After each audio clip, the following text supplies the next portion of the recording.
¿Qué cambios en la integración de la economía regional de Colombia se dieron a causa de la incursión de la aviación, desde su aparición y posterior desarrollo hasta 1940 con el final de la SCATA? Con Jenny Moreno y yo, Omar Páez, en este trabajo, basándonos en fuentes primarias y secundarias virtuales como prensa, estadísticas, cartas, fotografías de la época, buscamos dar respuesta a esta pregunta. La historia de la aviación comercial comienza en 1919, coincidiendo con la firma del Tratado de Versalles que ponía fin a la Gran Guerra, y en donde además se planteaba que el avión, la más novedosa y potente arma de la contienda, debía ser transformado en un elemento útil para la sociedad. A causa de las restricciones impuestas a Alemania, numerosos empresarios se vieron en la necesidad de encontrar un nuevo lugar para radicarse, llegando así algunos a Colombia. La aviación en Colombia tuvo su primera aproximación en 1911, cuando los colombianos tuvieron la oportunidad de apreciar por primera vez a un biplano hecho de tela y madera propulsado por motor, pilotado por un piloto francés, Paul Midgen, y por José Cicerón Castillo, un piloto colombiano, en lo que se esperaba fuera una exhibición de acrobacias aéreas que terminó con el avión estrellado.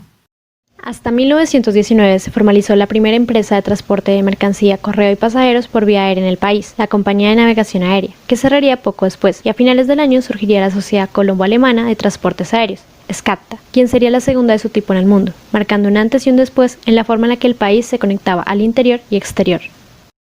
SCATA iniciaría sus operaciones en la ciudad de Barranquilla, donde 8 socios, 5 colombianos y 3 alemanes, aportarían el capital inicial necesario para fundar la empresa. Kammerer fue el encargado de conseguir los aviones, Cortizos fue el primer presidente, Tietgen el primer gerente, y el resto participarían como socios. Los hangares de los hidroaviones se establecerían a las orillas del río Magdalena. Los primeros aviones operando en el territorio nacional por SCATA en 1920 fueron los Junkers F-13, nombrados Colombia y Bogotá, a los cuales se les debió acondicionar el motor y fuselaje para su funcionamiento en el territorio. Con estos acondicionamientos se logró una capacidad de 2 tripulantes y 4 pasajeros, con una capacidad de carga aproximada de 180 kilogramos con pasajeros incluidos. La importancia de la llegada de la aviación a Colombia radica en que permitió conectar regiones del país que antes no tenían conexión directa. Los aviones de SCATA permitieron que el transporte de pasajeros y correos fuera más rápido y eficiente. Para la época, desplazarse de Bogotá hacia Barranquilla tomaba entre 13 y 15 días por vía férrea. Tiempo reducido en avión a 15 horas. El éxito de SCATA como aerolínea comercial fue muy rápido. Desde 1922 y hasta 1930 tuvo utilidades en todos los años. El número de pasajeros transportados pasó de 12 en 1920 a 4.791 en 1930, y los kilos de carga transportados se incrementaron de 850 a 502.729 en el mismo periodo de años. El impacto económico de este nuevo sector fue tal que para el 19 de diciembre de 1923 un Junkers F-13 de SCATA trasladó de Puerto Berrío a Girardot una voluminosa remesa de oro y billetes que le evitó al país sumirse en una crisis bancaria. Si los aviones no hubiesen transportado rápidamente ese dinero, se especula que en 24 horas los bancos de Bogotá hubieran tenido que declararse en quiebra. El impacto de la aviación no se vio únicamente en el transporte. Con la llegada de la aviación a Colombia, se logró cartografiar de manera precisa por dónde circulaban las mercancías al interior, permitiendo conocer los recursos del territorio en beneficio de actividades económicas de empresas petroleras, mineras, plantaciones, haciendas y proyectos en beneficio de otros tipos de transporte como los ferrocarriles y las carreteras. Dentro de las dinámicas comerciales de la principal aerolínea colombiana estaba la de definir rutas comerciales y de correos entre los países americanos, iniciativa por parte de von Bauer, presidente de SCATA, lo cual logró, con algunos inconvenientes, pero lo que se consideraría las primeras rutas comerciales aéreas entre las regiones americanas, creando también una conexión diplomática entre regiones.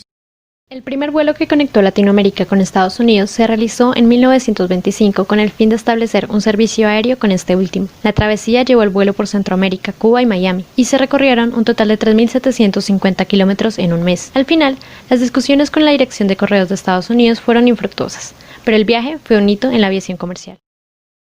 Por lo anterior y la necesidad por parte de Estados Unidos de suprimir el control aéreo de manos germanas, se incentivó la creación de la Pan American Airways, empresa que en años posteriores definiría la participación del capital estadounidense en el desarrollo de la aviación colombiana, concentrándose casi exclusivamente en atender el mercado doméstico.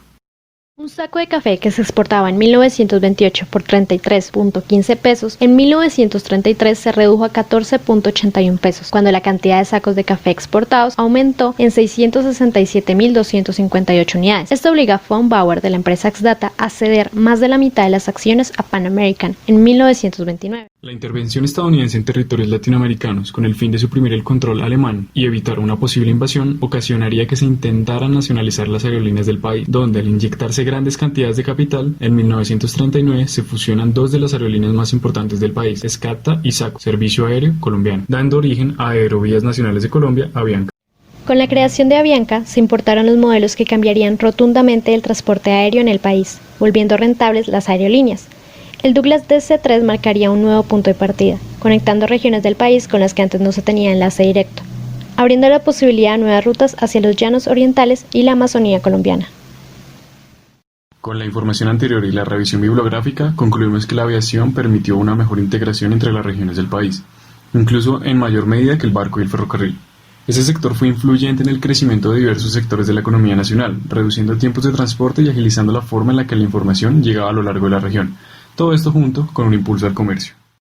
Si están interesados en el desarrollo de este trabajo, con los cambios que trajo la aviación a la integración regional y económica colombiana en mayor detalle, los invitamos a leer el documento escrito. Muchas gracias por su atención.